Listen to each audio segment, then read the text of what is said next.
The land of Louisiana, with its huge plantations, rich dirt, and wet air, was a place of big differences. It was a place of rich people and poor people, of beauty and cruelty. The ground itself seemed soaked with blood. The soil was rich not just with nutrients but with the sweat and tears of those who worked on it. It was here, among the cotton fields and the oak trees covered in moss, that the story of Marcus began. Marcus was not an ordinary man.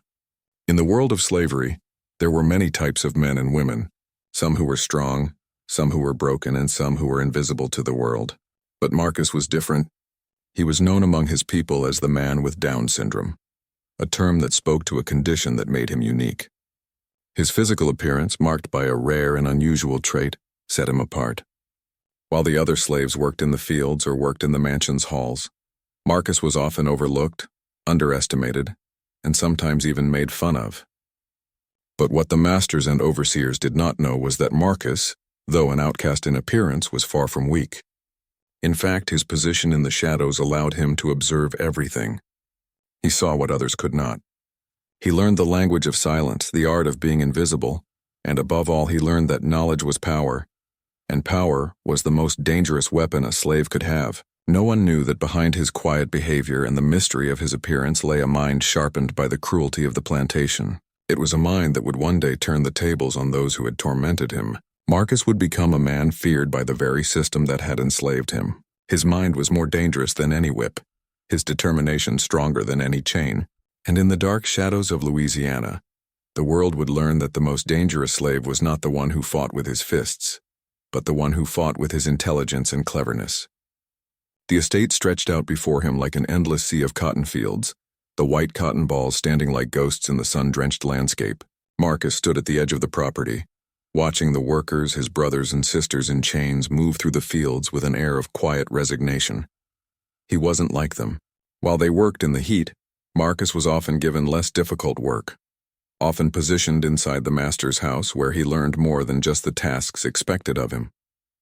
Marcus was born on the Fairview plantation, a place notorious for its strict overseers and brutal treatment of the enslaved.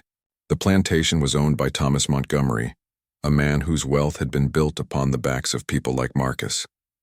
The stories of Montgomery's cruelty were whispered in hushed tones among the slaves, but they were nothing more than rumors to those outside the system. To them, Montgomery's grand mansion was a symbol of power, proof of a way of life that was considered unshakable. But to Marcus, the mansion was nothing but a cage, one in which his body might be trapped but not his mind. From a young age, Marcus had been different. His condition, known as Down syndrome, was a rare condition that made his physical appearance unique. His skin was lighter than most of the other slaves, his hair finer, and his features more delicate. This difference made him a subject of both fascination and ridicule. Some called him cursed, while others whispered about the blessing of his condition. But Marcus knew the truth. His appearance, though strange to them, didn't define him. What mattered was what he knew and how he used that knowledge. Growing up on the plantation was hard, as it was for any child born into slavery. But Marcus's mother, a house servant who worked inside the master's home, made sure he was different. She secretly taught him to read and write, skills that were strictly forbidden for slaves. She understood that knowledge was the only key to survival. If her son was ever to escape the cruel system that bound them, he would need a mind as sharp as a blade. Carolyn Montgomery, Thomas's wife, had never cared for the slaves. She was a woman of high status who enjoyed the luxuries that came with her husband's wealth, and Marcus was just one more tool for her to use in maintaining the order of her world. But she didn't understand that Marcus was different from the others, nor did she care to. To her, he was just another slave, no better or worse than the others who worked the fields or cleaned the house. His unique condition was a curiosity to her, a topic to be discussed in passing but never fully acknowledged. Yet in the eyes of the other slaves, Marcus was both a symbol and a mystery. He was often given tasks that were considered too small for the others. He would polish the furniture in the house, tend to the gardens, and run errands for Mrs. Montgomery, all while observing the workings of the plantation. He heard the conversations between the master and his business partners, overheard the whispers about slave auctions, profits, and the plans to expand the plantation's reach. But Marcus never spoke of what he heard. Instead, he absorbed everything like a sponge, storing the information away for a time when he could use it. He learned the language of the masters, how they spoke, how they thought, how they operated. He began to realize that the true power on the plantation wasn't in the muscle of the overseers or the wealth of the master. It was in the secrets, the whispered conversations, the quiet betrayals, and the manipulation of the system that held everyone in their place. As he grew older, Marcus became increasingly aware of his position in the world. While the other slaves worked away in the fields or worked their fingers to the bone in the house, Marcus learned how to read the world around him. He knew the rules. He understood the dangers of speaking out, of being too visible, of drawing attention to himself, but he also knew that he could never be free if he remained silent forever. One day when he was just a young man, Marcus had a chance encounter with one of the overseers. The man, a brute by the name of Lucas, was drunk and stumbled into the stables where Marcus was working. At first, Lucas had tried to force Marcus into doing an errand for him, but Marcus, calm and controlled, refused. The confrontation could have ended violently, but instead Marcus spoke. He spoke with authority and intelligence, his words cutting through the drunken haze that clouded Lucas's judgment. "You think you own me because of the color of my skin," Marcus had said, his voice steady and unwavering. "But you're just a tool, Lucas, and tools can be replaced." For a moment, the overseer stared at Marcus, confusion written across his face. But then, as though some invisible switch had been flipped, Lucas's behavior changed. He saw Marcus not as a slave, but as something more dangerous, a man who could not be easily controlled. Marcus's ability to remain calm in the face of aggression, his understanding of the world around him, and his refusal to be scared, became the foundation for something much larger than himself. It was the first real taste of power he had felt, a power that came not from muscle but from knowledge, and that power, over time, would become the most dangerous weapon of all. Marcus's reputation as a quiet, observant worker soon spread throughout the estate, though it was far from what he had intended. To those who worked alongside him, he was a figure of mystery, a man who rarely spoke but always seemed to know more than he let on. While other slaves labored under the oppressive heat of the fields, Marcus was assigned to tasks that took him inside the mansion, closer to the master's inner circle. It was there, in the grand house, where Marcus would find the true seat of power, and where he would begin to lay the foundation for the rebellion that would shake the very roots of the plantation system. The master's house was a sprawling structure built with the wealth and ambition that had driven Thomas Montgomery to create his vast empire. The rooms were filled with fine furniture, beautiful tapestries, and oil paintings of long-dead ancestors who seemed to watch over the house with judgmental eyes. Caroline Montgomery, his wife, was rarely seen in the kitchens or the fields. She was a woman of high society, dedicated to maintaining the outward appearance of grace even as the world around her trembled with the weight of slavery. But Marcus was not concerned with the richness of the house or the airs that Caroline put on. He was concerned with the secrets that lay hidden within its walls. The mansion, like many others, had its share of whispers. At night, when the laughter from the dining room faded and the last candle flickered out, Marcus could hear the sounds of hushed conversations between the overseers. These men, drunk on power and self-importance, would talk in the shadows, unaware that Marcus, always silent, always observant, was listening. It was through these conversations that Marcus began to understand how much of the plantation's wealth was tied to corruption. The Montgomerys were far from the kind, hard-working figures they tried to present to the outside world. Instead, they were ruthless, calculating, and deeply embedded in the system that kept their wealth intact. A silent listener, one evening as he polished the floors in the master's study, Marcus overheard a conversation between Thomas Montgomery and one of his business partners, a man named Samuel Carter. The two men sat behind a desk stacked with record books and papers, their voices low but sharp with intent. "We need to increase production," Thomas said, his voice edged with frustration. "The market is demanding more. If we can't meet the quota, we'll lose our edge in the trade." "Don't worry about that," Samuel replied, leaning back in his chair. "We'll push the slaves harder. If they're not up to the task, we'll replace them. There's always a fresh supply of labor." Marcus clenched his fists, the rage building in him, but he kept his expression neutral. He had heard such conversations before. The complete disregard for human life. The casual way these men spoke of their property as if they were cattle. He was no longer surprised by the cruelty, but hearing it so plainly made something inside him snap. Do whatever you need to do, Thomas continued. The wealth of this estate will keep growing and the land will remain ours. My grandfather's plantation legacy must be secured. And then, the words that shook Marcus to his core. We'll need to tighten the grip on the rebellious ones. I've heard whispers of discontent. We can't have them thinking they can get away with anything.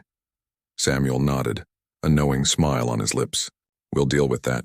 I have a few ideas on how to make an example of them. The catalyst. That night, as Marcus lay in his quarters, the weight of the conversation hung heavily over him. The way the men spoke of lives as if they were worth less than dirt. The way they discussed the enslaved as though they were tools to be discarded at will.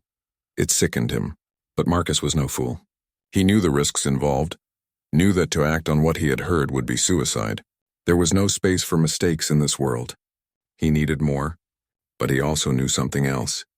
He knew that if this plantation was ever going to fall, it would not be through violence alone. It would be through knowledge.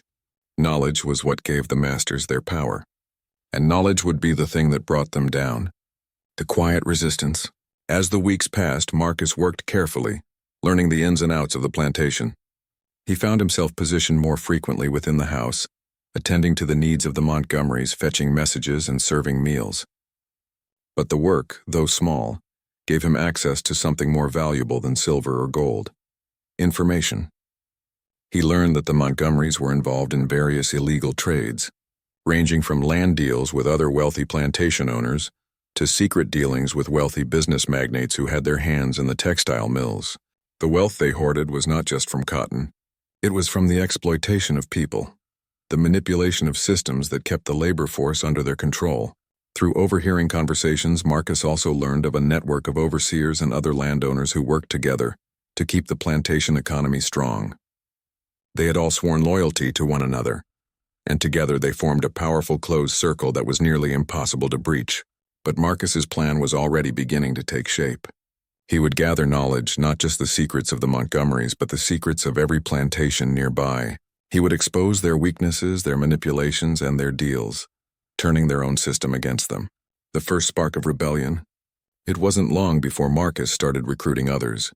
He knew that the road to rebellion would require a united front, a movement of silent resistance that would only gain strength over time. He began speaking to the older slaves, the ones who had seen generations of exploitation, and he planted the seeds of discontent in their minds. At first, they were hesitant. Fear of punishment kept them silent. But Marcus knew that fear could be overcome with the right words, the right idea. He spoke of the strength of unity, the power of knowledge, and most of all, the hope of freedom. Slowly, one by one, the slaves began to listen. Each day, Marcus grew bolder. He whispered in the fields, in the kitchens, in the stables. He planted small acts of sabotage, deliberate mistakes in the crops, slowdowns in the production of cotton, and minor disturbances in the house. The overseers took notice, but they didn't suspect the true source. They thought it was just disobedience. But to Marcus, it was the beginning of something far greater. The seeds of revolution. Marcus's influence grew stronger with each passing day, and the rebellion began to take root. He had no illusions. This would not be an easy fight. The overseers were watching more carefully now, and the slightest mistake could lead to brutal punishment. But the spark had been lit, and it was only a matter of time before it would burn through the entire plantation. Marcus knew the road ahead would be dangerous, but it was a road he had already chosen. In the depths of the night, as the first whispers of rebellion spread through the estate, he felt the fire of change take root in his chest. He was ready. The days grew longer, and the air in Louisiana grew heavier with each passing moment. The plantation, once a symbol of wealth and power, now hummed with a subtle but undeniable tension. It wasn't visible at first glance. To the casual observer, everything appeared as it always had. The slaves working under the overseer's watchful eyes, the fields stretching endlessly toward the horizon, the mansion standing proudly at the center of it all. But underneath the surface, something had changed. The rebellion had begun in the shadows quietly, methodically, but it was beginning to spread like wildfire beneath the earth, waiting to erupt. The quiet resistance grows. Marcus had been planting the seeds of revolution for weeks, sowing them in secret whispers and quiet conversations with those who shared his longing for freedom. He started with the older slaves, those who had lived their entire lives under the oppressive control of the Montgomerys.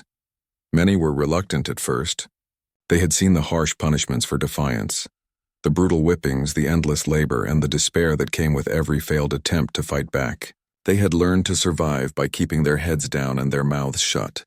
But Marcus had something the masters didn't count on. He had a plan, and he spoke with such quiet certainty that it was impossible not to listen. He told them of the way the masters had manipulated them, how they were nothing more than pawns in a game they didn't even know they were playing. He spoke of the way the economy relied on their labor, how their work, their sweat, and their blood had built the plantations, the wealth, and the power. He spoke of the power they had to bring the system to its knees. One by one, the older slaves began to listen. They shared Marcus's words with the younger generation, the ones who had grown up in the shadow of cruelty, who knew only the fear of the lash and the promise of a life bound by chains. And soon, Marcus had a small but loyal group of followers, each of them waiting for the right moment to strike. The first signs of change. It began with small acts, imperceptible to the overseers at first, but to those involved, they were the first signs of the rebellion taking root. In the fields, the work slowed. A few of the slaves would pretend to drop a tool or accidentally damage the crops, making it harder for the overseers to keep up with their quotas. These were simple, silent acts of sabotage, but they sent a message that the slaves were no longer willing to work without question. In the house, Marcus would deliberately miss small details, forgetting to light the lamps on time, serving food that was slightly too cold or improperly prepared. It was nothing drastic, but it was enough to unsettle Caroline Montgomery. She began to notice these small mistakes and started to ask questions. But Marcus, ever the quiet observer, always had a believable explanation. The overseers, too, began to notice the changes. They had long relied on fear to control the slaves, but now that control was slipping. The slaves were growing bolder, more difficult to manage. The usual punishments were no longer enough to restore order. But it was the night of the full moon that would mark the true turning point. The full moon in the boldest act yet. The full moon cast a silvery glow over the plantation, bathing the fields and the mansion in an eerie light. It was the perfect night for a bold act. Marcus had been planning this moment for weeks, and tonight, everything would fall into place. He had carefully chosen the targets, key overseers who were known for their cruelty, men who had abused their power time and time again. He had made sure that the slaves working alongside them were ready, positioned, and prepared for the moment when they would strike. In the silence of the night, the rebellion moved like a shadow. The slaves, moving quickly and quietly, surrounded the overseers' quarters. In one swift motion, the overseers were overpowered, gagged, tied up, and left in the barn to await their fate. The message was clear. The slaves were no longer afraid. But Marcus wasn't done yet. He knew that striking fear into the hearts of the masters was only the first step. He needed to send a message that would shake the very foundations of the plantation system, the masters' last stronghold. While the overseers were incapacitated, Marcus and his followers moved toward the master's house. They knew that this was the heart of the plantation, the place where the true power lay. It wasn't just about revenge. It was about dismantling the entire system of control that had kept them enslaved. Elijah, now one of Marcus's most trusted allies, led a small group toward the mansion's main door. They moved swiftly, silently, each step calculated. Inside, Caroline Montgomery was sitting in the parlor, unaware of the danger that was creeping closer to her. She had been troubled for days by the strange behavior of the slaves, but she had no idea that tonight would be the beginning of the end for everything she had known. Marcus and Elijah stood at the threshold of the house, looking inside through the window. Caroline was there, sitting alone, staring into the fire as if lost in thought. She didn't see them, but Marcus could see her clearly. The widow who had inherited everything her husband had left behind, the woman who had profited from the labor and suffering of so many. As Marcus watched her, he felt a moment of hesitation. It was brief, but it was there. Caroline was no different from the others in the system. Yet in her eyes he saw a flicker of something more, of vulnerability perhaps, or regret. But there was no time for hesitation. The system she represented had to be destroyed. "Tonight it all changes," Marcus whispered to Elijah. Elijah nodded, and together they moved toward the door. The moment of reckoning. As the door creaked open, Caroline's head snapped up. Her eyes widened in surprise as she saw Marcus and Elijah standing there, flanked by the other slaves who had joined the rebellion. For a moment there was silence, an air of disbelief. Caroline's mind raced, but she couldn't bring herself to speak. Marcus stepped forward, his gaze locked with hers. "It's over," he said, his voice low but full of authority. "The system you've built, your husband's legacy, it ends tonight." Caroline stood frozen, unsure of what to do. But deep down she knew he was right. Her wealth, her status, her life, all of it had been built on the suffering of others. And now those very people were here to reclaim what was theirs. "Please," Caroline began, her voice shaky. But her words were cut off by Elijah's firm presence at her side. "There is no more begging," he said, his voice stern, and it echoed through the hall. "Tonight, you will witness the fall of everything you thought you controlled." Marcus took a step closer, his gaze never leaving hers. "The rebellion has begun, and there's nothing you can do to stop it." Caroline's lips parted, but she remained silent. The truth was undeniable, and she was faced with the reality of the world she had benefited from, a world that was now crumbling before her eyes. The beginning of the end. The night was just beginning, but already the plantation was no longer the same. The slaves had risen and they were taking control. The rebellion that Marcus had carefully orchestrated had come to life, and it was spreading like wildfire. The Montgomery's empire, built on the backs of the enslaved, was falling apart piece by piece. And Marcus, the man who had once been seen as an outcast, now stood at the heart of it all. His mind, his strength, and his determination, the driving force behind the revolution. But as the first step in their rebellion was taken, Marcus knew this was only the beginning. The battle ahead would be fierce. The stakes would grow higher, and they would be forced to confront not just the masters but the very system that had held them all captive for so long. The next few days following the attack on the overseers and the takeover of the mansion felt like a whirlwind. What had started as small acts of defiance, a missed task here, a slowed pace there, had exploded into a full-fledged revolt that sent ripples of fear through the entire plantation system. It wasn't just about revenge anymore. It was about the dismantling of an entire institution, one that had relied on the oppression of the enslaved for centuries. The mansion, which had once stood as a symbol of power and control, now stood as a battleground, its halls echoing with the sounds of resistance. Marcus had orchestrated the rebellion with precision. But now the danger was real. The group of rebels, led by Marcus and Elijah, moved swiftly, taking control of key points in the plantation. The overseers were still bound, locked away in the barn, but the real battle was yet to come. The final confrontation was drawing near, and Marcus knew that once the dominoes began to fall, there would be no turning back. The growing divide. As the rebellion gained momentum, the plantation's once powerful network of overseers, guards, and loyalists began to break down. Some of the enslaved, having witnessed the first signs of defiance, joined Marcus's movement, their loyalty shifting away from the system of exploitation to the promise of freedom. Others remained hesitant, unsure whether the risk of rebellion was worth the potential punishment they might face. But the stakes were too high. They could not remain silent, not now, not when the chains of the system were breaking. Each new person who switched from the loyalists to the rebels strengthened their cause. Marcus's calm intelligence and Elijah's fierce determination had inspired hope in those who had spent their lives in fear. As they gathered in secret, preparing for the next phase of their plan, Marcus understood that it was no longer just about taking control of the plantation. They had to strike at the heart of the system, the very core of the plantation economy, the supply chains that fed the merchants, the wealth that kept the entire operation running. It was time to hit them where it hurt the most, the master's last stronghold. The plan was set into motion the following evening.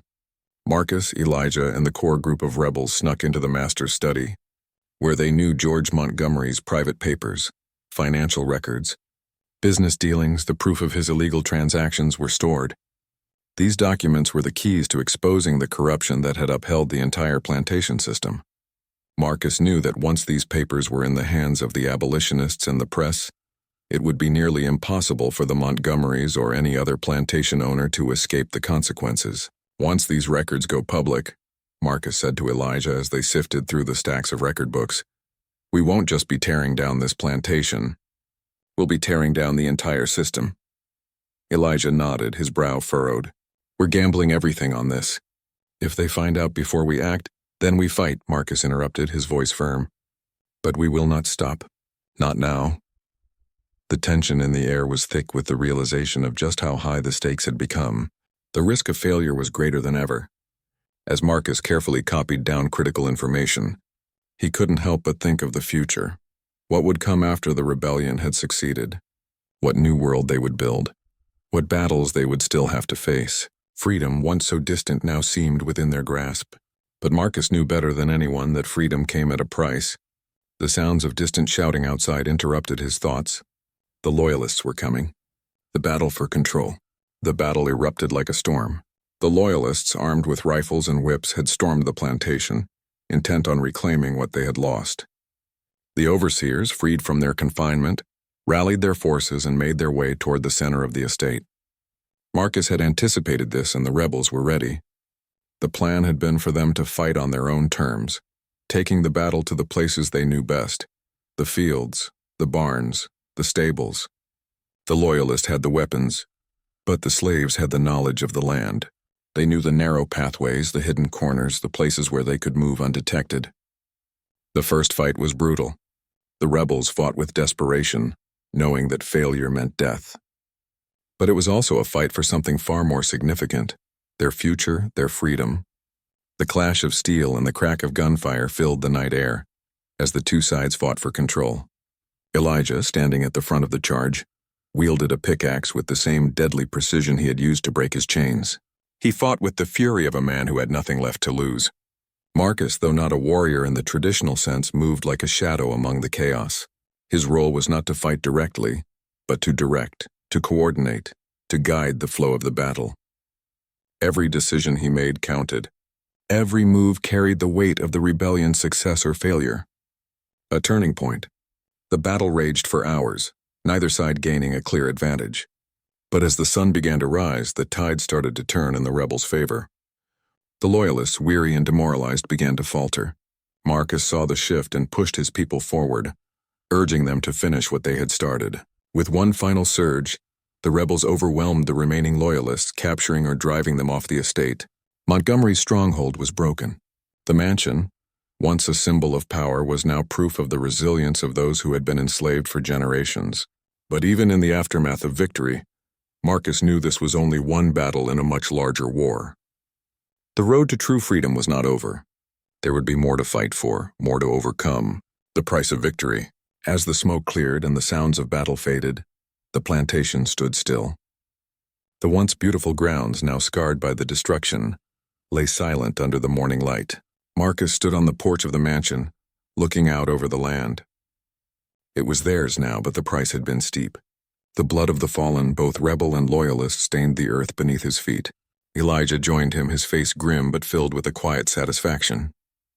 "We did it," he said, his voice low but resolute. Marcus nodded, but his mind was already on the future. "We've won today, but the war isn't over. This land, this system, it's just one piece of the puzzle. We've toppled Montgomery, but the plantation system is vast. The fight for freedom has only just begun." As the sun climbed higher in the sky, Marcus turned to face Elijah, his expression hardening with resolve. "The road ahead will be long and dangerous, but we'll walk it together." Elijah looked at him, his eyes reflecting the same determination. Together. And with that, Marcus knew that this was not the end. It was only the beginning of a new world, one that he and his people would fight for with every ounce of strength they had. The system was falling. The rebels had won the day, but the battle for true freedom would continue, one step at a time. The aftermath of the battle was a strange mixture of triumph and loss. The plantation, which had once been a place of wealth, dominance, and suffering, was now a shell of its former self. The fires of revolt had consumed the mansion, the overseer's quarters, and even parts of the fields. The landscape, scarred by the rebellion, would never be the same. Marcus stood at the heart of the plantation, looking out over the destruction. His body ached from the violence of the night, his mind still buzzing with the chaos and the adrenaline of the fight. The rebels had succeeded. Montgomery's empire was in ruins, but victory had come at a cost. There were bodies to bury, wounds to tend, and scars that would never heal. The price of freedom was steep, and Marcus felt the weight of it pressing down on him. The land was theirs now, but the future was uncertain. They had fought to break the chains of slavery. But what did true freedom look like when everything they had known was destroyed? A fragile peace. The first days after the battle were filled with tension and uncertainty. The plantation was now in the hands of the rebels, but the sense of victory was tempered by the realization that they had to rebuild, not just physically, but mentally and emotionally. The slaves who had once worked the fields were now free, but freedom came with its own set of challenges. The survivors of the rebellion were scattered across the estate, tending to the wounded, mourning their dead, and organizing the remaining slaves. There was no leader now. Marcus, once a quiet observer, had become the face of the revolution. His knowledge, intelligence, and calm behavior had made him the natural leader of the rebellion. But even he felt the weight of the responsibility. He was no longer just a slave. He was a symbol, and that symbol carried the hopes of many. But Marcus knew that the true cost of the rebellion was not in the blood spilled on the battlefield, but in the toll it had taken on the spirits of those who fought. The violence, the loss, the uncertainty, it would all leave scars, and some wounds were not so easily healed. Caroline Montgomery's fate.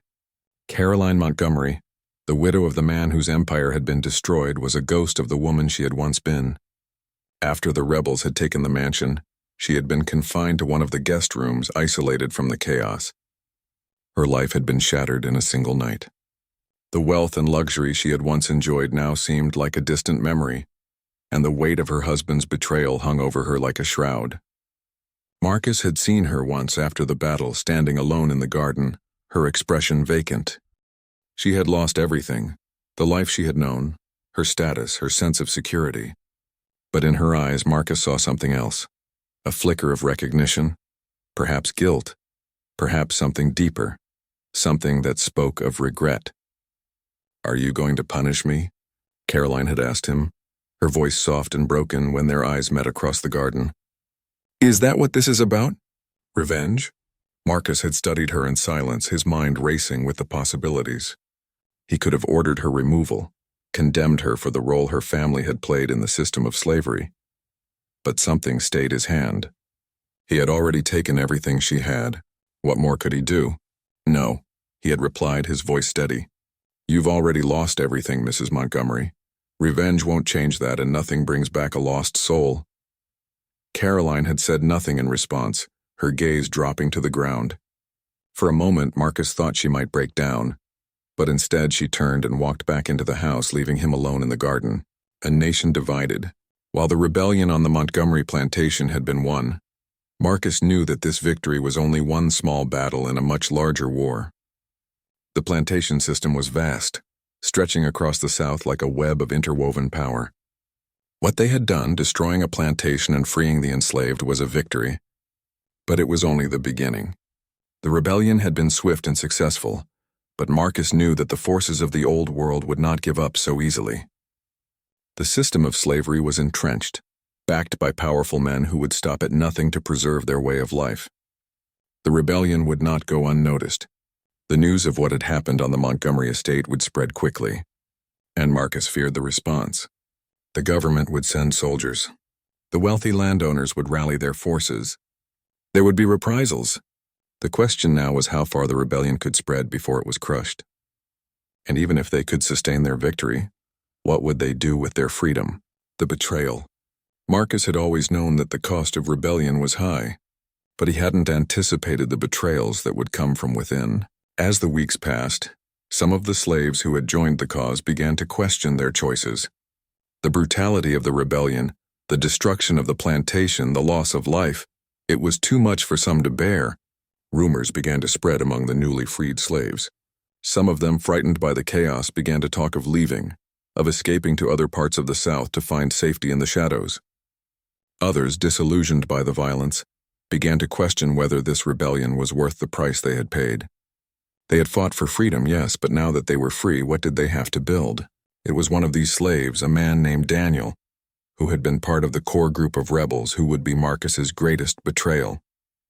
Daniel had been a trusted ally, a man who had fought alongside Marcus in the battle. But as the months wore on, Daniel's fear grew. He had been one of the first to say that they needed to spread the rebellion, to join forces with other plantations and abolish the system entirely. But now, standing in the ruins of the Montgomery estate, he spoke of leaving, of returning to the life of a fugitive. "You've gone too far, Marcus," Daniel said one evening, his voice shaking with fear. "We've won a battle, yes, but we're outnumbered. The soldiers will come for us and we'll be wiped out. We're better off leaving, going somewhere quiet where they won't find us." Marcus stood listening to Daniel's words, feeling the weight of betrayal pressing against his chest. He had given everything for this cause, and now one of his own was turning his back on it. "No," Marcus said firmly, his voice low but resolute. "You don't get to run. We fight or we die. There's no turning back now." But Daniel's eyes had already hardened, and as he turned and walked away, Marcus knew that there was no convincing him. The betrayal stung, but Marcus knew that this was the price of freedom. Not just the physical toll of the rebellion, but the emotional cost, the loss of friends, of allies, of people who had once stood beside him. A bitter victory. The months following the rebellion were a time of rebuilding. But the pain of betrayal lingered in the air like a heavy fog. The freed slaves, now in control of the Montgomery estate, had to learn to live in a new world. A world that was both hopeful and uncertain. Caroline Montgomery, though a shadow of the woman she had once been, had stayed on the estate. She had no choice but to remain, as she had nothing left.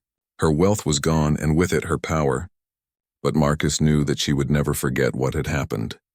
In her, he saw a reflection of the larger world.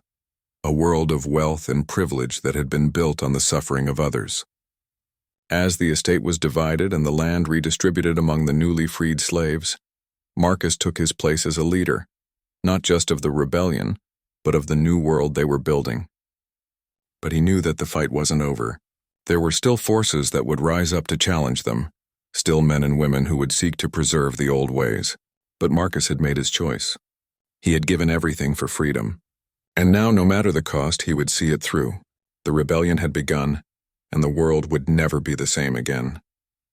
The aftermath of the rebellion had been both triumphant and devastating. The once vibrant plantation of Thomas Montgomery now stood silent and broken. The mansion was but a shell, its grand walls shattered by the violence of the revolt. The estate was no longer the symbol of power it once was, and in its place stood a new order, one forged by the sweat and blood of those who had fought for their freedom. But even as the rebels celebrated their hard-won victory, the reality of what lay ahead began to set in. For all the promises of freedom, for all the hopes of a better life, the world they now inhabited was uncertain, filled with challenges that Marcus and the others had not anticipated. The rebellion had toppled a single plantation, but the plantation system was vast, and the forces that upheld it were not easily defeated. The reprisals began. It wasn't long before news of the Montgomery estate's fall reached the ears of other plantation owners, and the response was swift and brutal. The Southern elite, who had long profited from the enslavement of others, could not allow the rebellion to go unchecked. Marcus knew this, and he had prepared for the inevitable retaliation. But no amount of preparation could shield them from the wrath that was coming. The first sign of danger came in the form of soldiers, white men in uniform, heavily armed, sent by the government to stop the rebellion. They arrived in the dead of night, riding through the remnants of the plantation with the sound of their horses' hooves echoing across the fields. The rebels had no illusions. They were not simply being hunted. They were being hunted like animals. Marcus had expected the attack, but even he couldn't deny the fear that gripped him as the soldiers approached. The men who had fought alongside him, the women who had helped tear down the walls of the old system, now they were at risk of being wiped out in a single sweep. The decision was made quickly. The plantation would not be able to hold against the forces that were coming. It was a bitter truth, but one that Marcus knew they could not ignore. The surviving rebels, those who had fought so hard for their freedom, had to flee. The escape. The night of the soldiers' arrival was filled with chaos. Fires burned across the plantation as the rebels gathered what little they could carry: food, weapons, documents, anything that might help them survive on the run. Marcus moved swiftly through the estate, organizing the escape with the precision of a commander. He knew that time was running out, that the soldiers were closing in, and that the chance to escape was slim. Elijah, who had become Marcus's closest ally, helped coordinate the movements. Together they made their way to the fields where the remaining slaves, Those who had joined the rebellion and those who had remained loyal were waiting. The plan was simple. They would head south toward the bayou, where they could hide in the swamp and blend in with the local communities of free men and women who lived beyond the reach of the plantation owners. But even in the swamps, they wouldn't be safe for long. The soldiers would eventually find them. The only question was how long they could evade capture. As they slipped away into the night, leaving behind the only home they had ever known, Marcus felt the weight of their loss pressing heavily on him. They had fought for freedom, but now it seemed as though they were running for their lives, hunted once more by the very system they had sought to destroy. The price of defiance. The journey through the bayou was grueling, but it was the only option left. The rebels moved in silence, their footsteps muffled by the thick mud and the dense undergrowth. The air was thick with humidity, and the sounds of the night, croaking frogs, rustling leaves, the distant call of an owl, seemed to close in on them as they made their way deeper into the swamp. As the days passed, the group began to dwindle. Some had been too injured to keep up. Others, exhausted from the fight, had collapsed from exhaustion or illness. They had no medicine, no proper shelter, and no guarantee of safety. But Marcus kept them moving forward. He couldn't let them stop, not when they had come so far. And yet, as he looked at the faces of those who had followed him, who had fought beside him, he couldn't help but feel a deep sense of loss. The rebellion had cost them everything. They had lost their homes, their families, and many had lost their lives in the fight. And now they were in hiding, fugitives in a land that had never truly been free. One evening, as the group sat around a small fire, Elijah spoke quietly to Marcus. "How long do you think we can keep running, Marcus? How long before they find us?" Marcus didn't answer immediately. He stared into the flames, the crackling firelight reflecting off his face. He knew the answer. There was no escaping the reality of what they had done. They were fighting a war that couldn't be won through hiding alone.